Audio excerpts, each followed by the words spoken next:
The auctioneer's hammer fell like a death sentence, and Katherine Holloway felt her heart shatter with each strike against the wooden podium.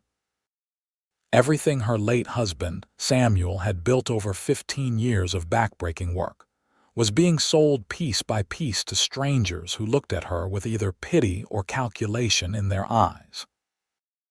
The afternoon sun beat down mercilessly on the dusty main street of Sheridan, Wyoming, where her entire life had been laid out for public consumption on this scorching August day in 1882.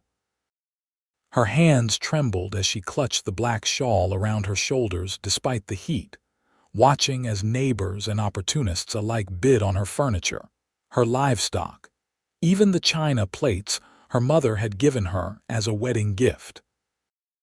Grace was only 26 years old, but she felt ancient standing there in her mourning dress that had grown loose on her frame over the past 3 months. Samuel had been thrown from a spooked horse during a spring storm, breaking his neck instantly and leaving her with a mountain of debts she had known nothing about. He had been a dreamer, her Samuel, always investing in the next big scheme that would make their fortune. Instead, he had quietly borrowed from the bank, from merchants, from anyone who would extend credit, convinced that their ranch would eventually turn enough profit to pay it all back. When the bills came due after his death, Grace discovered she owed nearly $3,000 to various creditors, an impossible sum that meant losing everything. The crowd gathered in front of the makeshift auction platform was thick with familiar faces. Grace recognized the blacksmith, the owner of the general store, several ranchers from neighboring properties, and dozens of townspeople who had come either to buy her possessions at bargain prices or simply to witness the spectacle of her downfall. She wanted to disappear into the earth, to wake up from this nightmare and find Samuel alive and laughing in their kitchen, but the relentless drone of the auctioneer's voice kept her anchored to this terrible reality. A tall figure moved through the crowd, and Grace noticed him because he seemed different from the others. He wore dusty trail clothes, his dark brown hat pulled low over his face, and he carried himself with the quiet confidence of someone who had spent more time under open skies than within town walls. She could not see his features clearly from where she stood, but there was something about the way he walked that suggested strength tempered with gentleness. He stopped near the front of the crowd, his arms crossed over his chest, as he observed the proceedings with an unreadable expression. The auctioneer held up a set of silver candlesticks that had belonged to Samuel's grandmother. Grace's throat tightened as she remembered how Samuel would polish them every Christmas, telling her stories about his childhood in Pennsylvania. The bidding started, and several hands went up. Grace closed her eyes, unable to watch, but then she heard a deep, calm voice cut through the others. $50. The crowd went silent. The candlesticks were worth perhaps $10 at most. Grace's eyes flew open, searching for the speaker. It was the tall stranger in the dusty hat. The auctioneer, a portly man named Herbert who seemed to be enjoying his role far too much, blinked in surprise. $50, did I hear correctly? You heard right, the stranger confirmed, his voice carrying clearly despite his relaxed posture. Sold to the gentleman in the brown hat. Herbert announced with glee, clearly delighted by the unexpected windfall. The banker, Mr. Thornton, who stood to one side with a ledger book recording every sale, nodded with satisfaction. Every dollar brought Grace closer to settling her debts, and perhaps having a few coins left to start over somewhere far from Sheridan and its memories. The auction continued with painful efficiency. The stranger bought the next item, a rocking chair Samuel had made with his own hands during their first winter together. He bid twice the reasonable price. Then he bought the dining table, the bedroom furniture, the pots and pans, the quilts Grace had sewn during long winter evenings. Each time, he bid far more than the items were worth, driving other potential buyers away with his aggressive offers.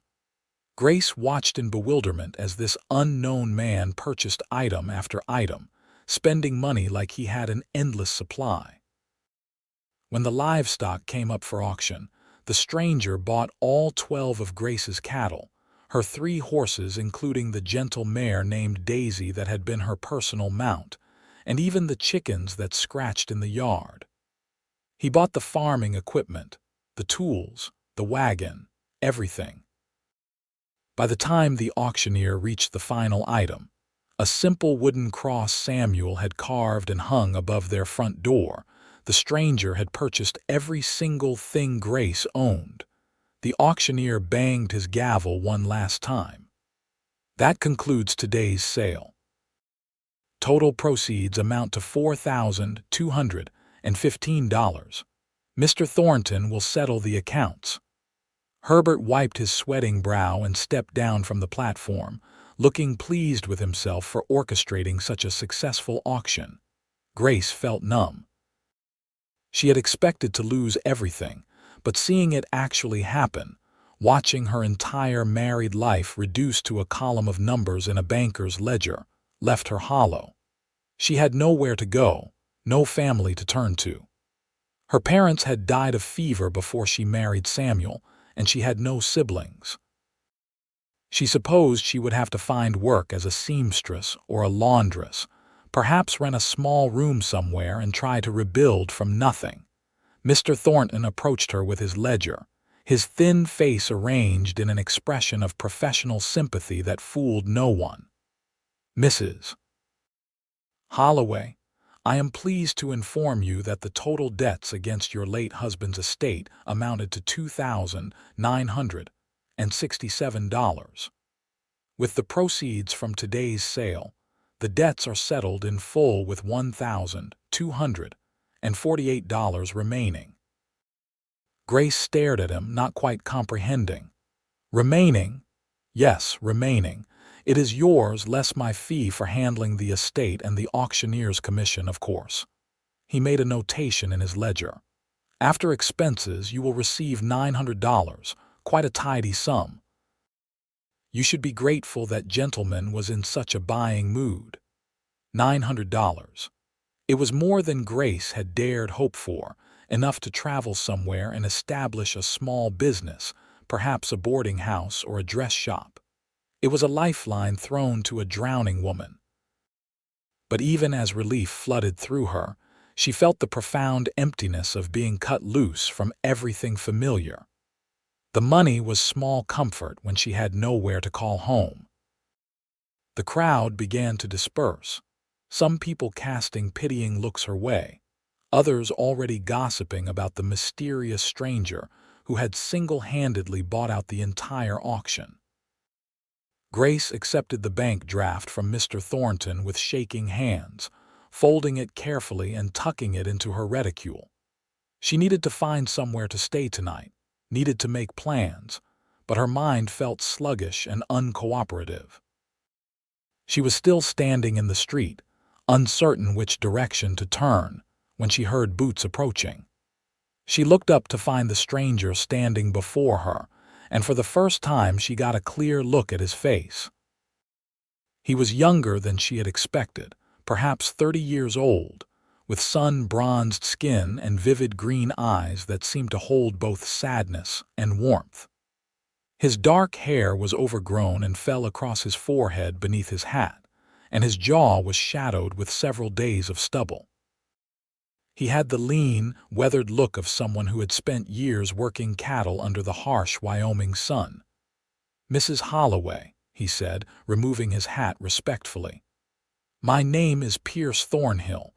I wonder if I might have a word with you." Grace felt suddenly wary. This man had just spent over $4,000 on her possessions. What could he possibly want from her now? "Mr. Thornhill," she acknowledged, her voice steadier than she felt. "That is quite a collection of household goods and livestock you have acquired. Do you plan to set up housekeeping?"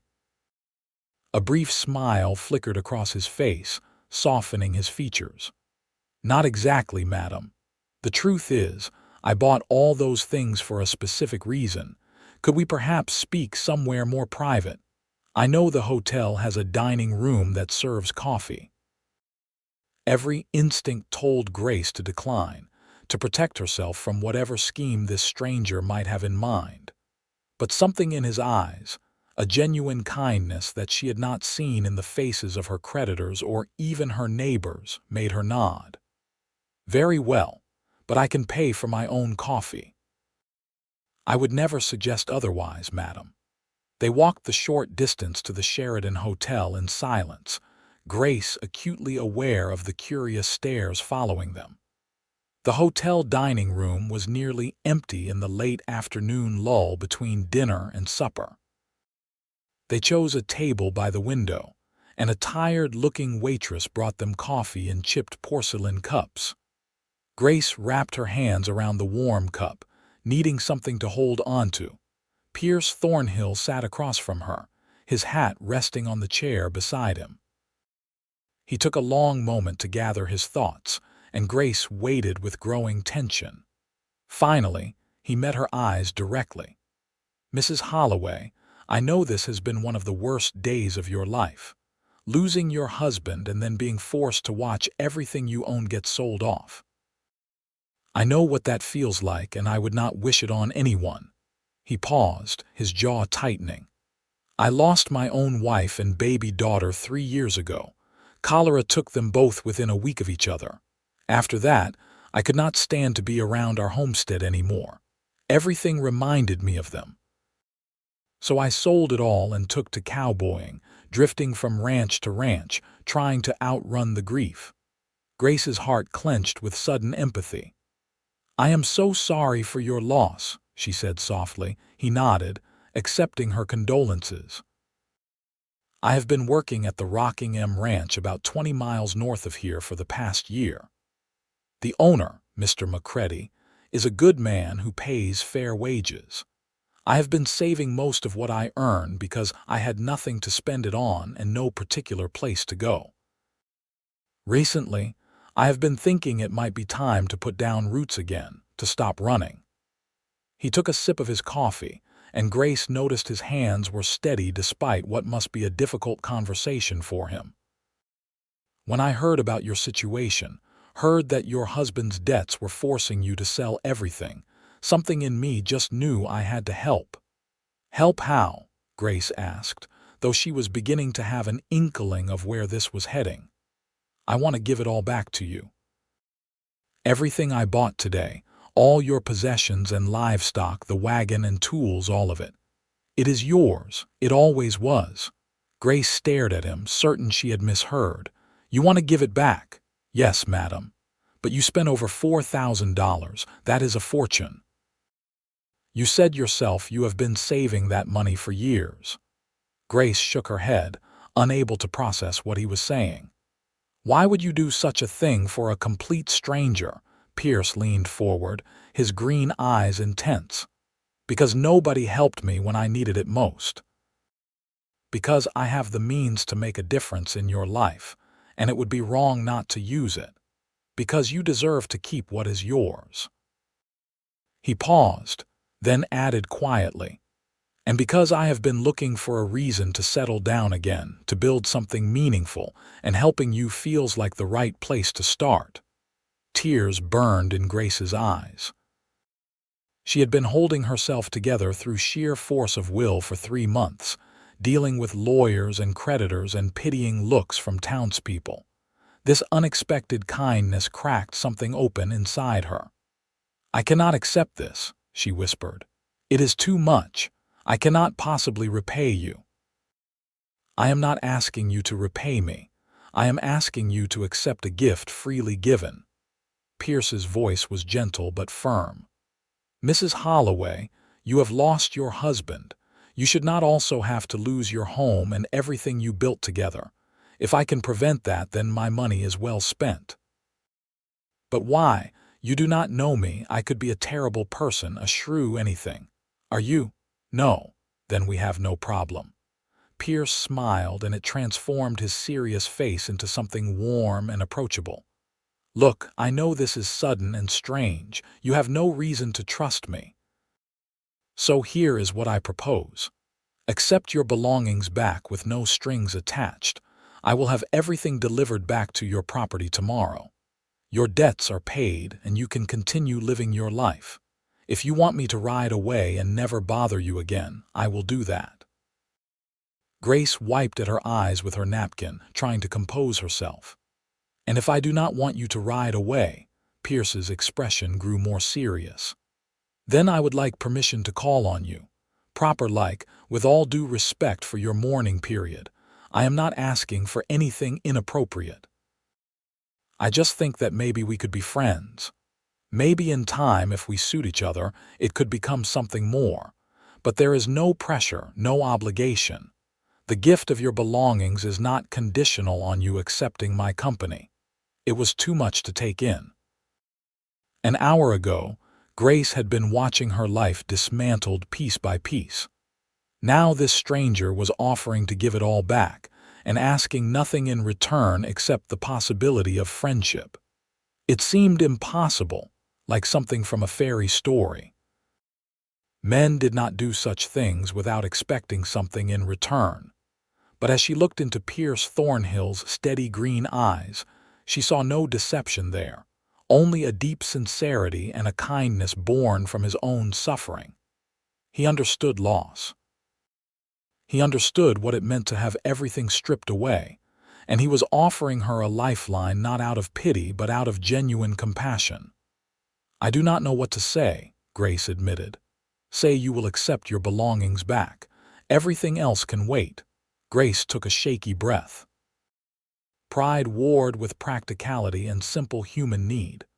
Pride said she should refuse, should make her own way, should not accept charity from a stranger. But practicality and the crushing exhaustion of the past 3 months made the decision for her. "Yes," she whispered. "Yes, I will accept.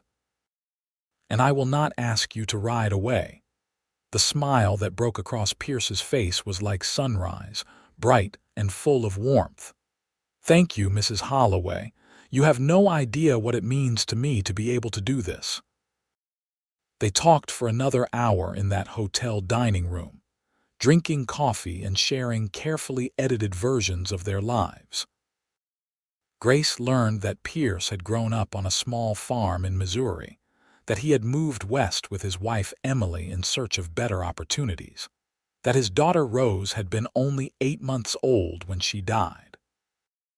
The pain in his voice when he spoke of them was still raw, and Grace recognized it because she heard the same pain in her own voice when she spoke of Samuel. She told him about her marriage, about the good years when she and Samuel had been happy despite their poverty, about his dreams and schemes that always seemed to fall through, about discovering after his death just how deeply in debt they had been.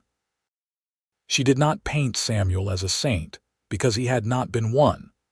He had been reckless with money, secretive about their finances, and sometimes too proud to ask for help.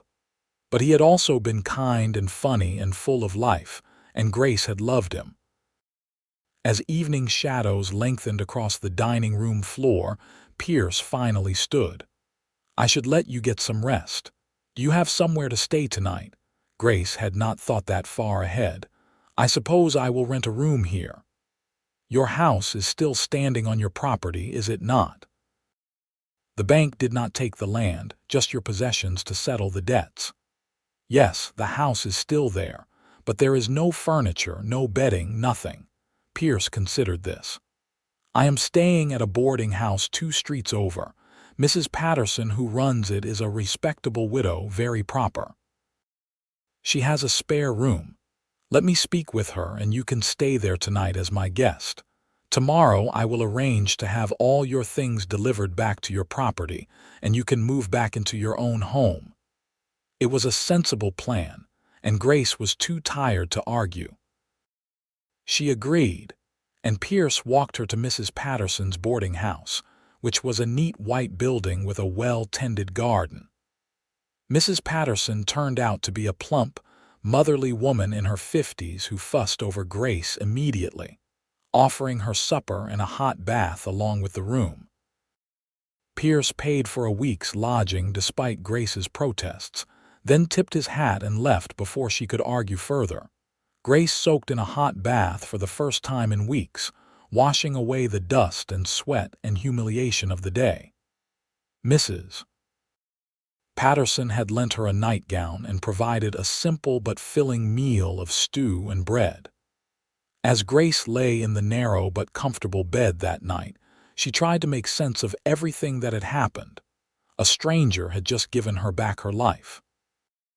Pierce Thornhill had spent a fortune simply to help someone in need, asking nothing in return except the possibility of friendship. It seemed too good to be true, and yet it had happened. Grace thought about his sad green eyes, the way his voice had softened when he spoke of his lost family, the genuine respect he had shown her throughout their conversation. She had been prepared to hate whoever bought her possessions, to see them as vultures picking over the bones of her failed life. Instead, she had found something entirely unexpected. She fell asleep thinking about sunrise smiles and the tentative hope that maybe, just maybe, life could still hold some happiness. The next morning dawned clear and hot, promising another scorching August day. Grace dressed in the same morning clothes she had worn yesterday, her only outfit aside from one other black dress that had been excluded from the auction as the clothes on her person. She joined Mrs. Patterson for breakfast, and the older woman chattered cheerfully about the weather and the upcoming county fair, carefully avoiding any mention of yesterday's auction. Pierce arrived mid-morning driving a large freight wagon loaded with furniture. Behind him came two ranch hands leading Grace's cattle and horses. Grace stood on Mrs. Patterson's porch watching in amazement as Pierce organized the small caravan. "Ready to go home, Mrs. Holloway," he called up to her. Grace hurried down the steps. "You did not waste any time." "No point in delaying. I spoke with Herbert the auctioneer last night and arranged to collect everything first thing this morning. The boys from the Rockingham are helping me transport it all."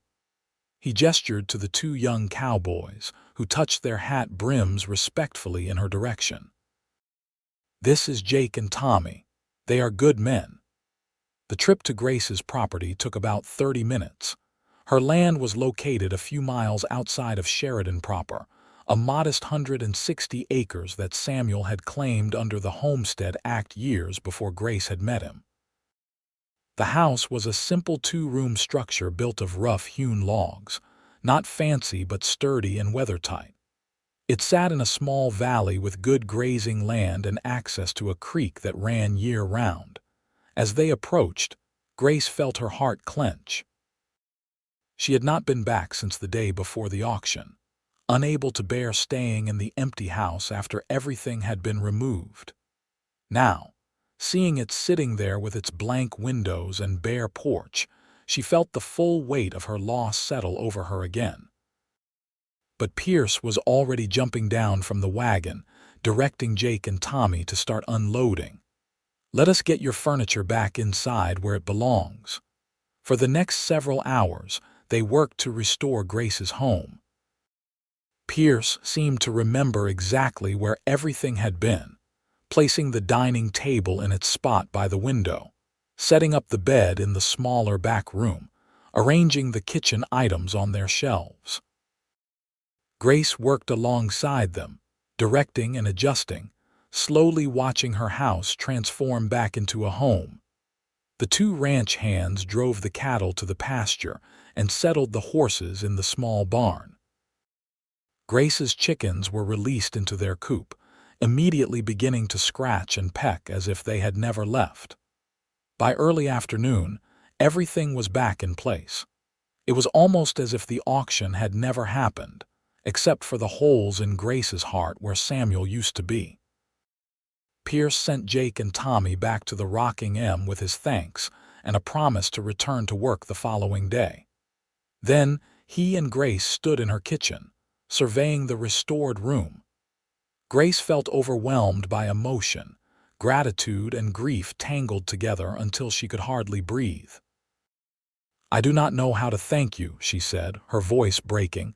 Pierce turned to face her, his expression serious. "You do not need to thank me. Seeing you back in your home is thanks enough." He paused, then added, "I know you are still in mourning. I know this is not the time to think about the future. But I meant what I said yesterday. I would like to call on you if you will allow it. No pressure, no expectations. Just the chance to know you better." Grace thought about the long, lonely months stretching ahead of her. She thought about Samuel and the love they had shared, complicated and imperfect but real. She thought about Pierce's honesty, his kindness, the way he had given without expecting anything in return. Samuel had been dead for 3 months. Grace knew she would never stop loving the memory of him, but she also knew that life had to continue. She was only 26 years old. She could not spend the rest of her days alone, frozen in grief. "I would like that," she said quietly. "I cannot promise anything beyond friendship right now. It is too soon and my heart is still too raw. But I would welcome your company, Mr. Thornhill." "Pierce," he corrected gently. "If we are to be friends, please call me Pierce." "Grace," she offered in return, managing a small smile. "Mrs. Holloway makes me feel ancient." Pierce's answering smile was warm. "Grace it is, then." He left shortly after, needing to return to the Rocking M for his work duties. Grace watched him ride away on his sturdy bay gelding, then turned back to survey her miraculously restored home.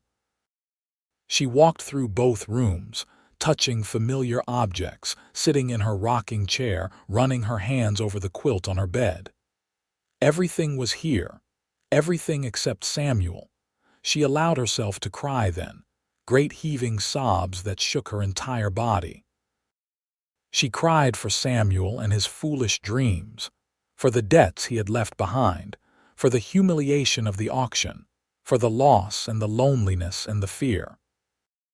But she also cried with relief, with gratitude for Pierce's extraordinary kindness, with tentative hope for a future she had thought was lost forever. When the tears finally subsided, Grace washed her face and set about making the house truly livable again. She aired out the bedding, swept the floors, checked her pantry supplies.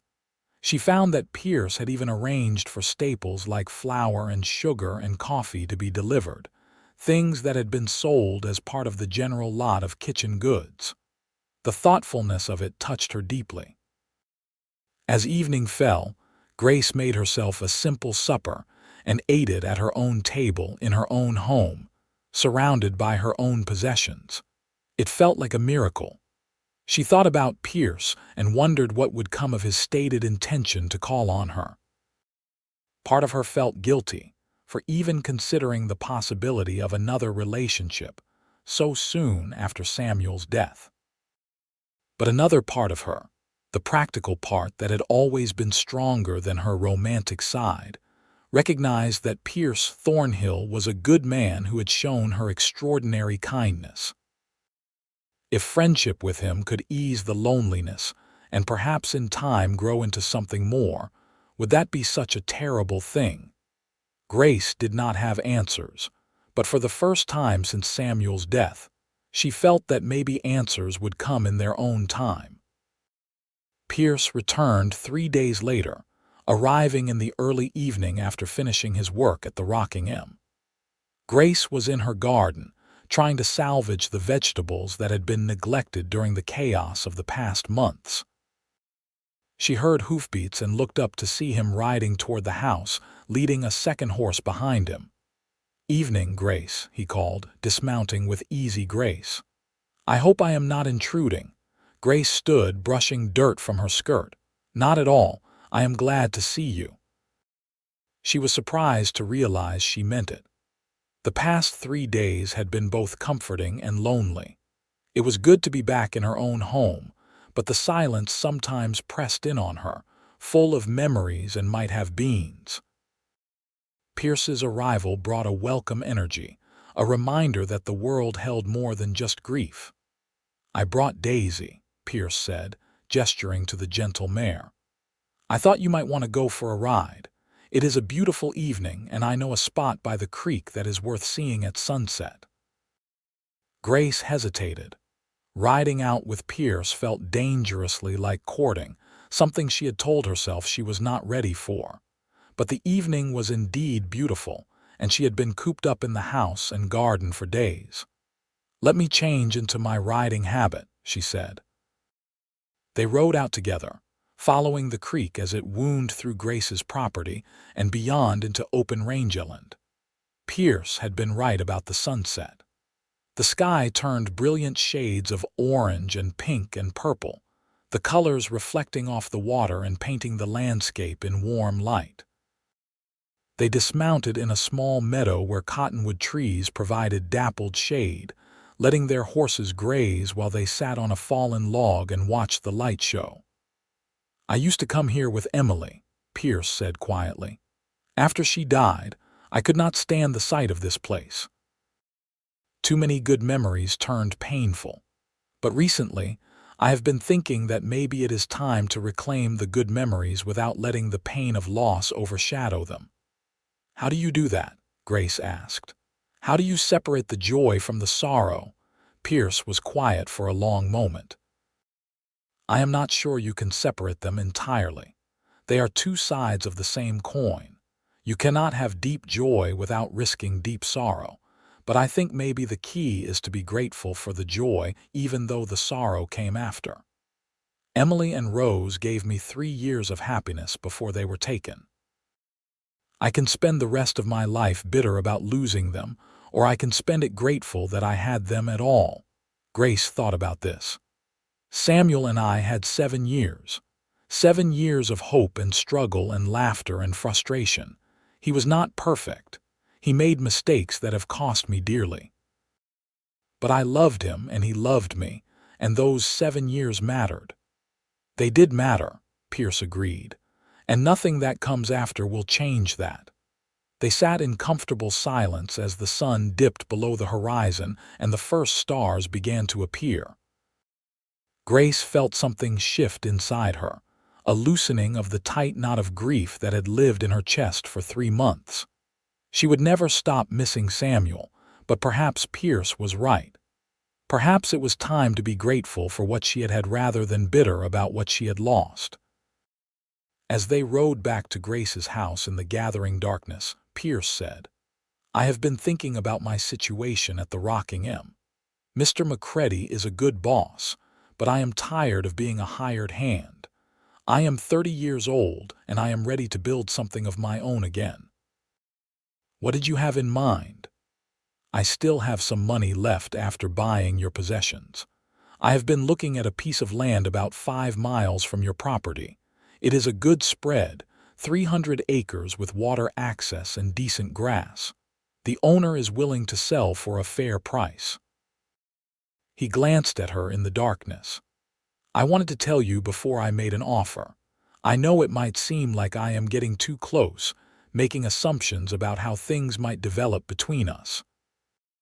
But the truth is, even if you decide you want nothing more than friendship from me, I would still want to settle in this area. I like Sheridan, I like the land, and I would be proud to call you my neighbor and friend." Grace felt warmth spread through her chest. Pierce was being scrupulously careful not to pressure her, to make clear that his decisions were his own and not dependent on her reciprocating his feelings. It made her trust him even more. "I think you should buy the land if it suits you," she said. "I would be glad to have you as a neighbor." "Then I will make the offer tomorrow." Pierce helped Grace settle her horses for the night, then mounted his bay for the ride back to town. Before he left, he turned to her in the moonlight. "May I call on you again in a few days?" "I would like that," Grace said, and realized she meant it more than she had expected. As summer faded into autumn, Pierce became a regular presence in Grace's life. He bought the land he had mentioned and began the work of establishing his own ranch. which he named the Three Pines Ranch after a distinctive cluster of ponderosa pines that marked the entrance to his property. He would ride over to Grace's place 2 or 3 times a week, always in the evening after his work was done, and they would sit on her porch or walk through her pastures, talking about everything and nothing. Grace found herself looking forward to his visits with an eagerness that both pleased and worried her. It had only been 5 months since Samuel's death. Was it too soon to feel attraction to another man? But she could not deny the way her heart lifted when she saw Pierce riding toward her house, the way she smiled more easily when he was around, the way the loneliness receded in his presence. Pierce never pushed, never suggested anything inappropriate. He treated her with unfailing respect and courtesy. But Grace could see the way he looked at her sometimes, with a warmth and longing that he tried to hide but could not entirely suppress. She knew he was giving her time, waiting for her to be ready, and she was grateful for his patience even as she felt increasingly drawn to him. By October, the aspens on the mountainsides had turned gold, and the air held the crisp promise of winter. Grace had finished her garden harvest, putting up preserves and pickles and dried vegetables that would see her through the cold months. Her cattle were fat and healthy, and she had even been able to sell 2 steers for a good price. Between that money and what remained of her $900, she was in the best financial position she had been in for years. Pierce invited her to visit the Three Pines Ranch, and Grace rode over one Sunday afternoon. He had been working tirelessly, and it showed.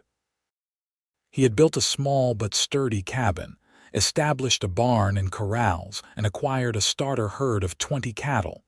It was not much yet, but it was his, built with his own hands and his own money. "You have done so much in just a few months," Grace marveled as they walked the property. "I had good motivation," Pierce said, giving her a meaningful look that made her blush. They ended up sitting on the porch of his cabin as afternoon shadows lengthened. Pierce made coffee on his small stove, and they drank it while watching the cattle graze in the distance. It was peaceful and domestic, and Grace felt a pang of longing for what this could become. "Grace," Pierce said suddenly, setting down his coffee cup, "I need to be honest with you about something." She felt her heart skip nervously.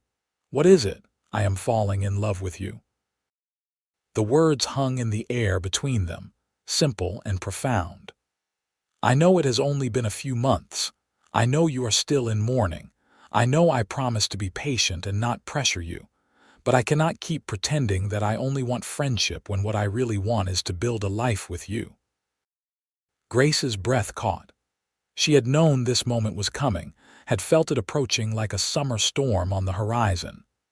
And now that it was here, she realized she had been waiting for it, hoping for it, even as part of her felt guilty for wanting something good to come from the ashes of her loss. "Pierce," she began, then stopped, trying to organize her tumbling thoughts. "When Samuel died, I thought my life was over. I thought I would spend the rest of my days alone, scraping by and surviving but never truly living. Then you walked into my life and gave me back everything I thought I had lost. You have been patient and kind and respectful. You have never asked for more than I was ready to give. And I never will," Pierce said quietly. "But that is the thing," Grace continued. "I am ready to give more. I do not know if what I feel is love yet. It is too tangled up with gratitude and grief and fear. But I know that I care for you deeply. I know that you make me happy. I know that when I think about the future, you are in it." She took a shaky breath. "Samuel has been gone for 7 months. Part of me feels like I should wait longer, should grieve for a full year before even considering another relationship. But another part of me thinks that life is too short and too unpredictable to waste time on arbitrary rules." Pierce reached across the space between them and took her hand, his calloused fingers warm and strong around hers. "I do not want you to do anything you are not ready for, but I also do not want you to deny yourself happiness out of some sense of obligation to the past. Samuel is gone, Grace. You honored him with your grief, and you will always carry the memory of what you shared.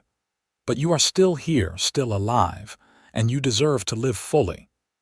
Grace looked down at their joined hands, feeling the rightness of it. She thought about Samuel, about the love they had shared and the mistakes he had made. She thought about the auction and Pierce stepping forward to save her when no one else would. She thought about the past months of slowly healing grief and growing affection. And she thought about the future, empty and uncertain but also full of possibility. I want to try, she whispered. I want to see where this leads. I am not ready for marriage, not yet, but I am ready for courtship, proper courtship. The joy that lit Pierce's face was brighter than any sunset. He lifted her hand to his lips and kissed her knuckles gently, his eyes never leaving hers. Then let us court properly. I will speak with Pastor Williams in town, make our intentions known publicly. You have my word that I will conduct myself with honor. I know you will, Grace said, and she did know. Pierce Thornhill was perhaps the most honorable man she had ever met. Their courtship became the talk of Sheridan, as Grace had known it would. Some people were scandalized that the young widow was keeping company with a man so soon after her husband's death. Others, who remembered Pierce's extraordinary generosity at the auction, were more understanding. Mrs. Patterson from the boarding house became one of Grace's staunchest defenders, loudly proclaiming to anyone who would listen that Pierce Thornhill was a saint, and Grace Holloway was lucky to have such a fine man interested in her. Grace tried not to pay too much attention to the gossip. She and Pierce continued their careful courtship, always mindful of propriety. He would call on her at her home, and they would sit in the parlor with the door open. They attended church together, sitting side by side in the pew and enduring the curious stares. They went on chaperoned picnics and rides, always making sure someone else was present to maintain Grace's reputation. But there were also moments stolen away from watchful eyes, moments when they would ride to their favorite spot by the creek and sit close together on the fallen log, their hands clasped and their shoulders touching. They would talk about their dreams for the future, about the ranches they wanted to build, about the possibility of a life together. Pierce would sometimes steal a kiss, gentle and chaste, and Grace would feel her heart race with a mixture of desire and nervous anticipation. Winter came to Wyoming in a rush of snow and howling wind. Grace and Pierce saw each other less frequently during the worst of the weather, but Pierce still made the effort to ride over whenever the storms broke, checking on her and making sure she had everything she needed. He brought her firewood and supplies, helped her with the heavy work of winter ranching, and generally made himself indispensable on Christmas Eve. Pierce arrived at Grace's door carrying a small wrapped package. She invited him in, grateful for the company on what would otherwise have been a lonely holiday. They sat by the fire, drinking hot cider and watching the flames dance. I have something for you, Pierce said, handing her the package. Grace unwrapped it carefully to find a beautiful carved wooden box. The lid was decorated with an intricate design of flowers and vines, clearly the work of a skilled craftsman. She opened it to find the box lined with velvet and containing a delicate silver locket. "Pierce, this is too much," she protested, even as she admired the craftsmanship. "Open the locket," he urged. She did and found two tiny photographs inside. One was of a young woman holding a baby, clearly Emily and Rose.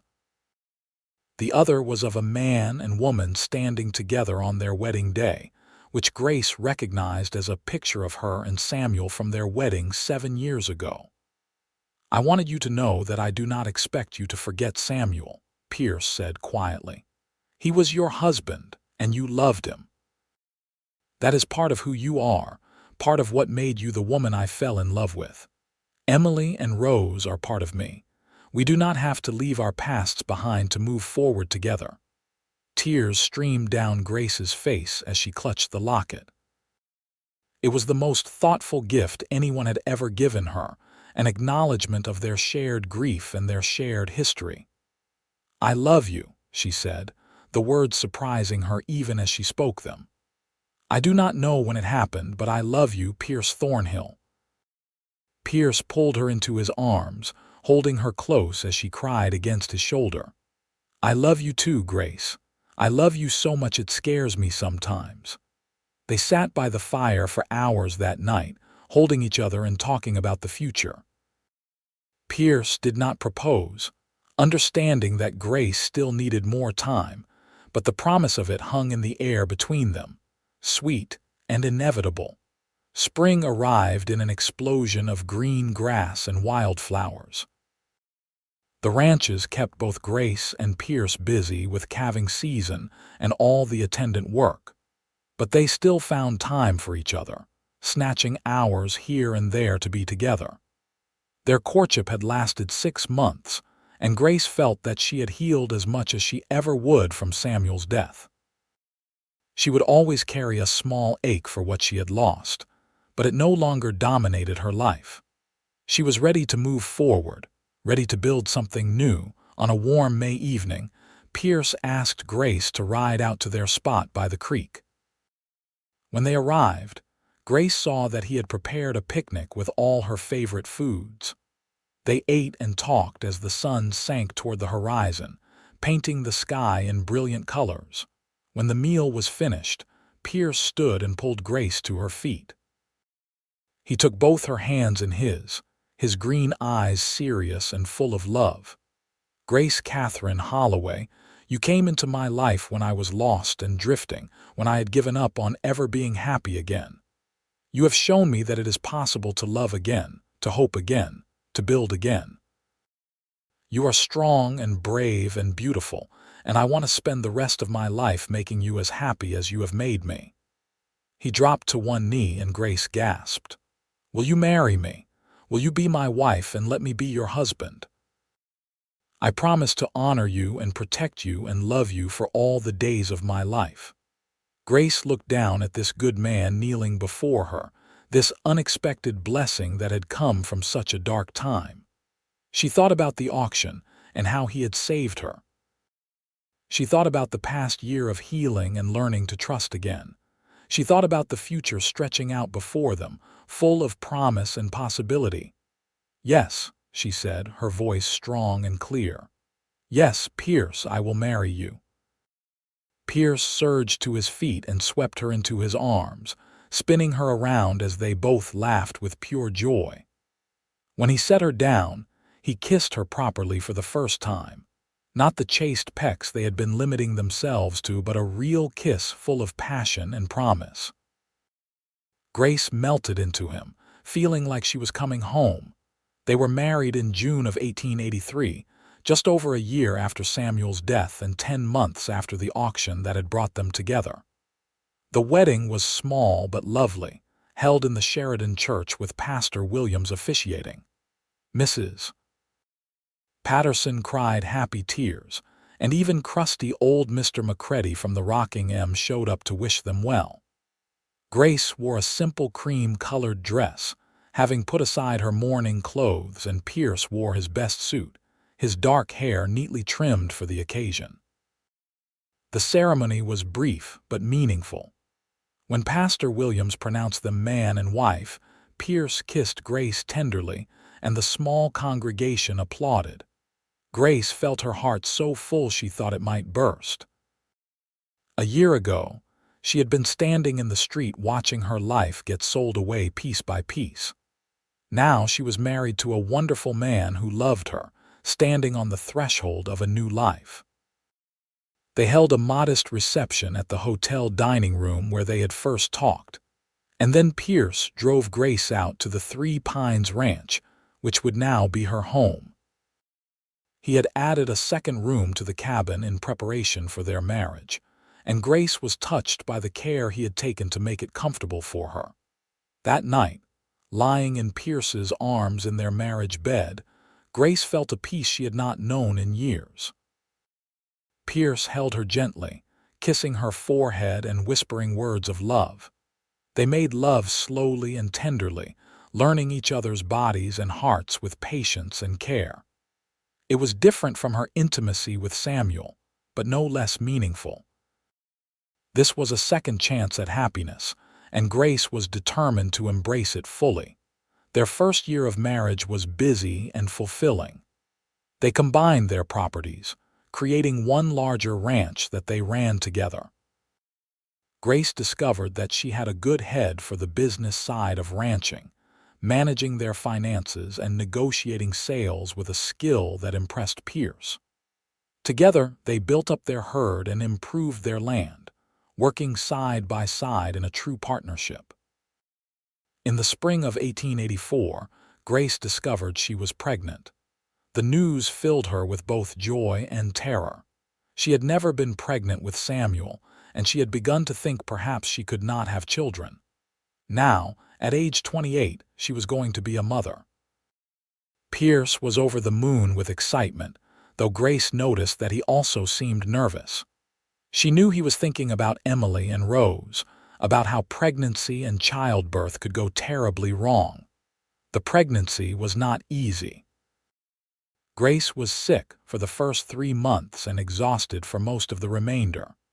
But Pierce was endlessly patient, taking over her chores and fussing over her health with adorable intensity. As her belly grew and she felt the baby moving inside her, Grace found herself falling even more deeply in love with her husband. On a cold December night, Grace went into labor. Pierce rode through a snowstorm to fetch the midwife, Mrs.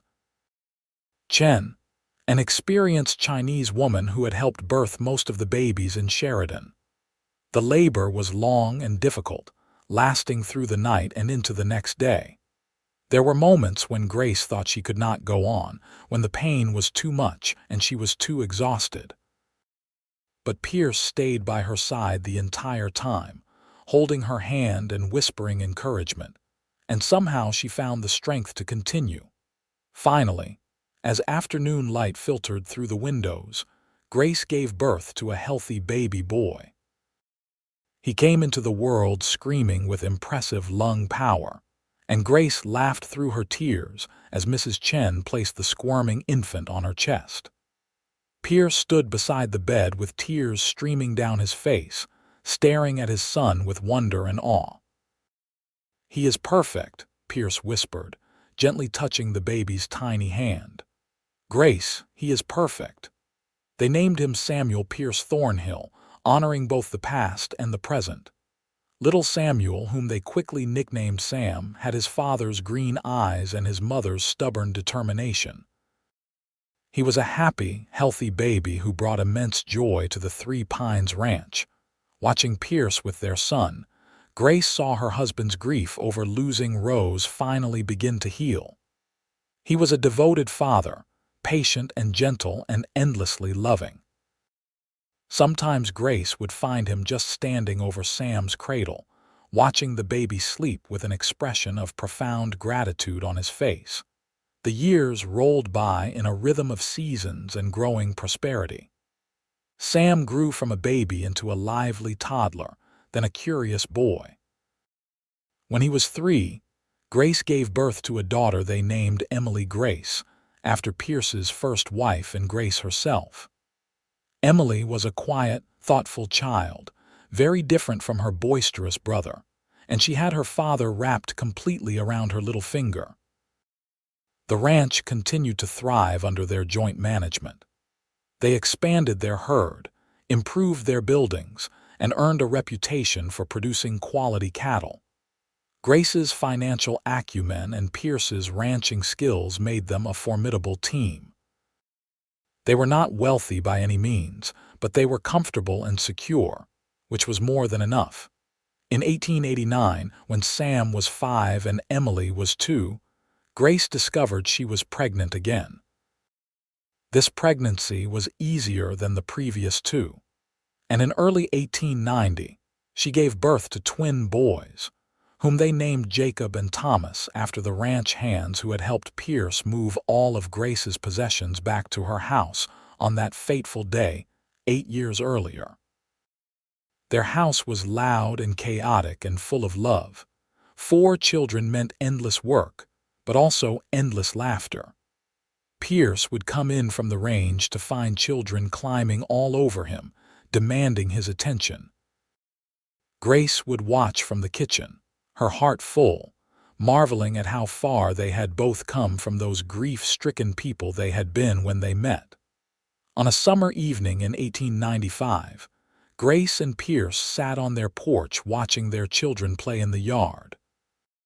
Sam was 11 now, tall and serious like his father. Emily was 8, gentle and loving. The twins were 5, rambunctious and inseparable. The ranch sprawled around them, prosperous and well-maintained, the fruit of years of hard work and partnership. "Do you ever think about that day at the auction?" Grace asked, leaning against Pierce's shoulder. Pierce wrapped his arm around her waist. "Sometimes. It seems like a lifetime ago now. I was so angry and afraid that day. I thought my life was over, that I had lost everything that mattered." Grace watched Sam help Emily build something with sticks while the twins ran in circles around them. "I could never have imagined that it was actually the beginning of something so much better. I spent 3 years running from my grief, thinking I would never be whole again," Pierce said. "Then I saw you standing there watching your life get sold away, and something in me just knew. I knew you were going to be important to me, that helping you was going to change everything." Grace turned to kiss him gently. "You gave me back my life that day. Everything I have now, everything we have built together, started because you chose kindness over indifference. You could have ridden on past Sheridan. You could have kept your money and your grief to yourself. But you stopped, and you helped a stranger, and you changed both our lives forever." "Best decision I ever made," Pierce said, pulling her closer. "I love you, Grace Thornhill." "I love you too, Pierce. More than I ever thought possible." They sat together as the sun set, painting the Wyoming sky in shades of gold and crimson. Their children's laughter filled the air, mixing with the gentle lowing of cattle and the whisper of wind through grass. The ranch stretched out around them, solid and real, built on a foundation of loss and kindness and love. Grace thought about Samuel sometimes, remembering the young woman she had been when she loved him. That Grace had been more naive, less tested by life's hardships. She had grown through her loss, become stronger and wiser. She would always be grateful for the years she had with Samuel, for the lessons learned and the love shared. But she also knew that what she had with Pierce was deeper and richer, forged through mutual understanding of grief, and the choice to build something beautiful from the ashes of their separate sorrows. As twilight deepened into night, Pierce called the children inside for supper. They came running, dusty and happy, their voices overlapping as they told their parents about their games and discoveries. Grace moved around her kitchen preparing the meal, Pierce at her side helping, and their children underfoot creating cheerful chaos. This was her life now, noisy and busy and utterly wonderful. After supper and after the children were finally settled in bed, Grace and Pierce returned to the porch. The night was warm and clear, stars brilliant overhead. Pierce held Grace's hand, his thumb tracing gentle circles on her palm. "Do you ever regret it?" Grace asked quietly. "Spending all your savings that day. You could have started your ranch sooner if you had kept that money for yourself." Pierce considered the question seriously. "No, not for a single moment. That money bought me something more valuable than land or cattle. It bought me you, bought me this life we have built, bought me a second chance at happiness. I would spend it again in a heartbeat." Grace felt tears prick her eyes, the good kind that came from overwhelming gratitude and love. I hope Sam and Emily and the twins understand someday how lucky they are to have you as their father." "I am the lucky one," Pierce insisted. "I was a broken man wandering through life without purpose. You gave me a reason to settle down, to build something, to hope again." He brought her hand to his lips, kissing it gently. "We saved each other, Grace. That is what makes this so perfect." They talked late into the night, reminiscing about their years together and making plans for the future. The ranch would eventually need to be split among the children, or perhaps Sam would take over the management while his siblings pursued other interests. Emily had shown an interest in teaching, and the twins were still too young to know what they would become. But there was time to figure all that out. For now, it was enough to sit together under the stars and count their blessings. As the years continued to pass, Grace and Pierce watched their children grow into capable, loving adults. Sam proved to have his father's skill with cattle and his mother's business sense, taking on more responsibility at the ranch as Pierce's hair turned gray. Emily became a teacher in Sheridan, beloved by her students and eventually marrying a kind young doctor who had recently moved to town. Jacob developed a talent for training horses, while Thomas showed surprising aptitude for carpentry and built himself a small furniture business in town. Grace and Pierce aged together, their love deepening with each passing year.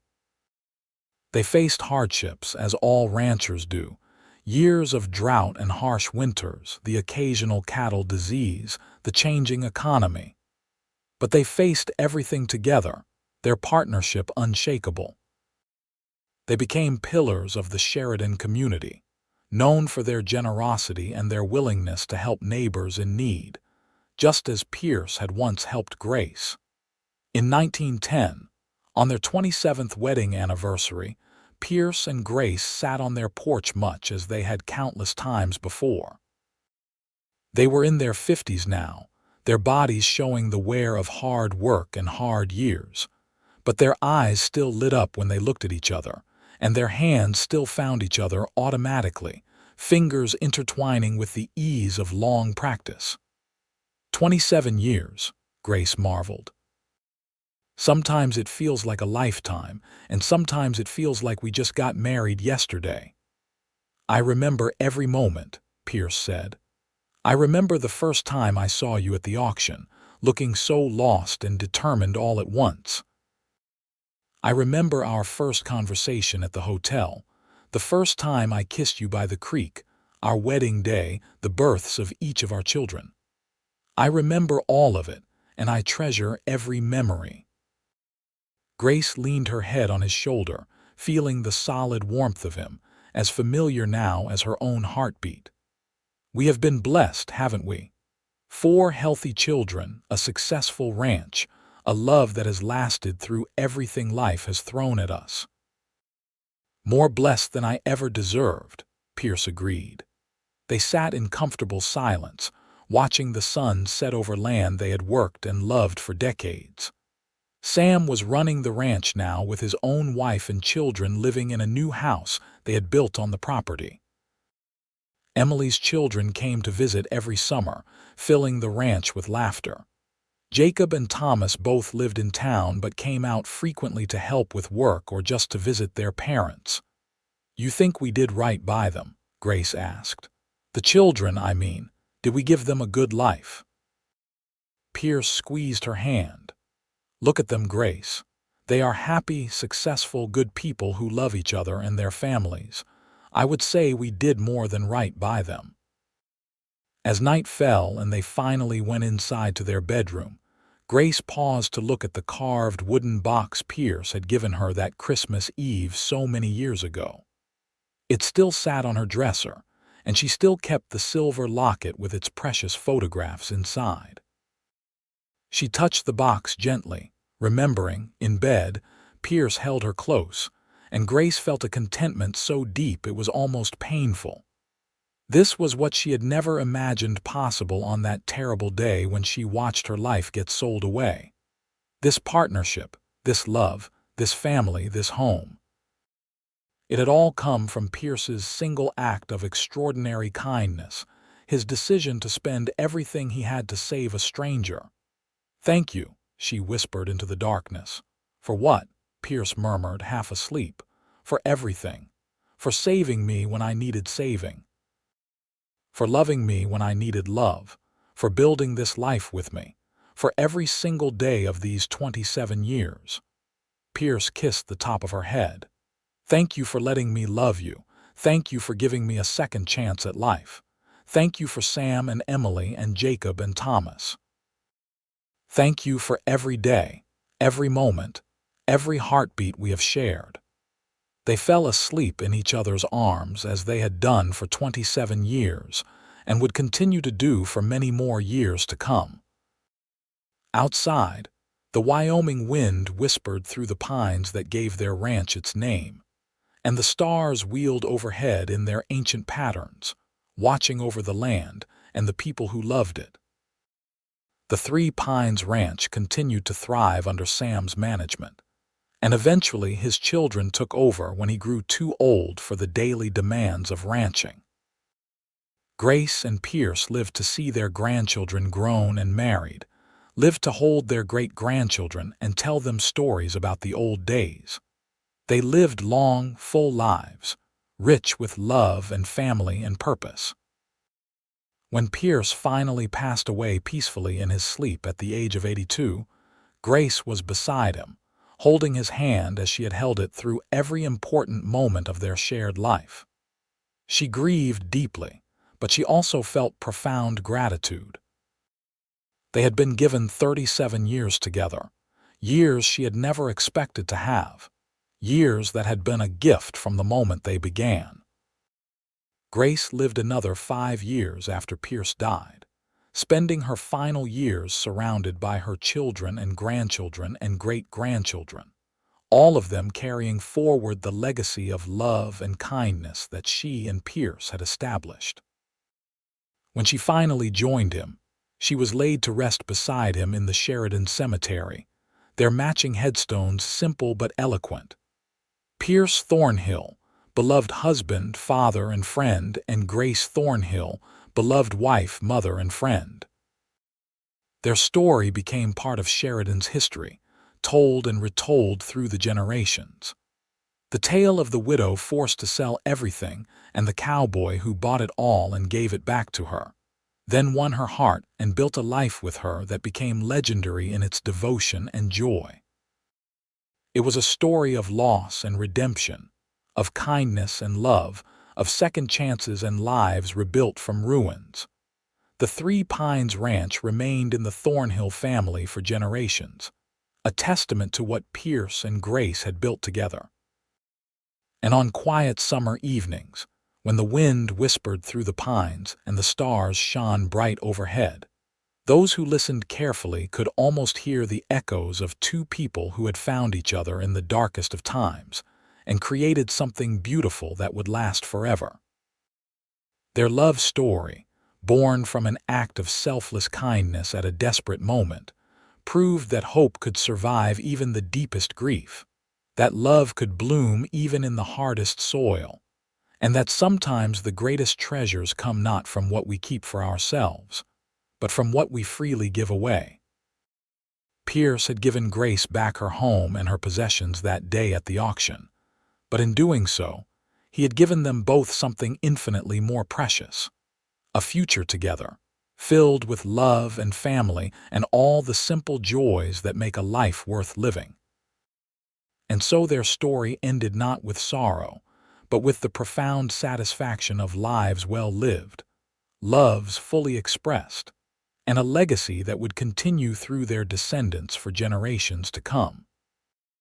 They had started with loss but ended with abundance, started with grief but ended with joy, started as strangers and ended as soulmates whose love had withstood every test and emerged stronger for it.